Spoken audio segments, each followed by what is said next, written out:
Dua hal yang hendaknya dilakukan oleh seorang bersyukur dengan hati.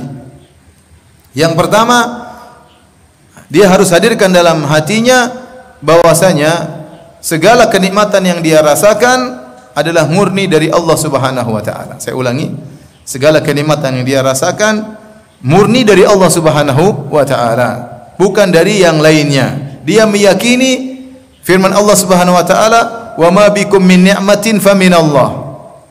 Apapun kenikmatan yang kalian rasakan maka dari Allah Subhanahu wa taala. Semua kenikmatan yang kita rasakan adalah semata-mata dari Allah Subhanahu wa taala. Kita hanya melakukan sebab, tetapi kita tidak punya andil dalam keberhasilan yang kita raih. Ya. Dan ini barang siapa yang meyakini hal ini, ya, maka dia akan selamat dari penyakit ujub. Dia akan selamat dari penyakit ujub. Orang yang terkena penyakit ujub itu orang tidak pandai bersyukur. Makanya di antara zikir pagi petang kita berkata abu'u laka bi ni'matika alayya. Itu di antara zikir pagi petang. Kita mengatakan, ya Rabbku, aku mengakui ya segala nikmat yang kau berikan kepadaku di pagi hari ini. Aku mengakui segala nikmat yang kau berikan kepadaku di petang hari ini. Abu'u laka bi ni'matika alayya. A'tarifu bi ni'matika alayya. Aku mengakui segala kenikmatan yang aku rasakan murni semata-mata dari Engkau ya Allah. Tatkala kita tahu segala keberhasilan yang kita dapatkan, segala kenikmatan yang kita dapatkan murni dari Allah, maka kita akan terhilangkan dari penyakit ujub. Karena sebagian orang tatkala dia berhasil, dia lupa kepada Allah, dia merasa karena dia hebat maka dia berhasil. Sebagaimana perkataan Qarun, waktu dia dikatakan kau punya harta banyak, kata dia innama utituhu ala ilmin indi. Saya ini punya harta banyak karena saya punya ilmu dalam berdagang, punya ilmu dalam mencari harta, maka dia ujub. Padahal kita tiap salat kita berikrar iyyaka na'bud wa iyyaka nasta'in. Ya Allah, hanya kepada Engkau lah kami beribadah, wa iyyaka nasta'in, dan hanya kepada Engkau lah kami mohon pertolongan. Artinya apa? Segala keberhasilanku murni pertolongan Engkau ya Allah. Memang kita melakukan usaha, tetapi usaha kita pun karena Allah Subhanahu wa taala. Seorang mungkin dia berhasil karena kecerdasannya. Yang kasih dia kecerdasan siapa? Allah Subhanahu wa taala. Kalau Allah berkehendak, tahu-tahu dia kejedut, hilang kecerdasannya. Mungkin terjadi.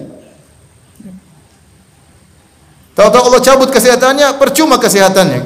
Percuma kecerdasannya, tanpa kesehatan dia tidak bisa berbuat apa-apa. Jadi kita harus yakin bahwasanya segala keberhasilan yang kita miliki murni dari Allah Subhanahu wa taala. Kapan kita merasa punya andil dalam keberhasilan kita, maka kita terkena ujub, dan itu adalah syirik kecil.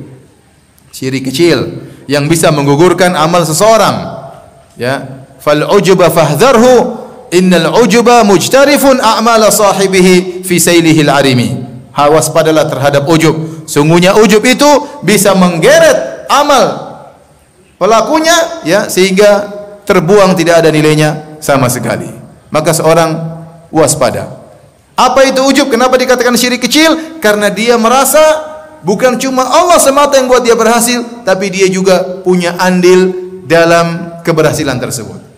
Kalau ria, seorang beramal soleh ingin dipuji, sehingga dia menyamakan Allah dengan orang lain. Dia ingin dapat pujian dari Allah dan ingin dapat pujian dari manusia yang lain. Kalau ujub, dia mengangkat dirinya sejajar dengan Allah. Dia merasa keberhasilan yang dia dapatkan adalah karena Allah dan juga karena apa?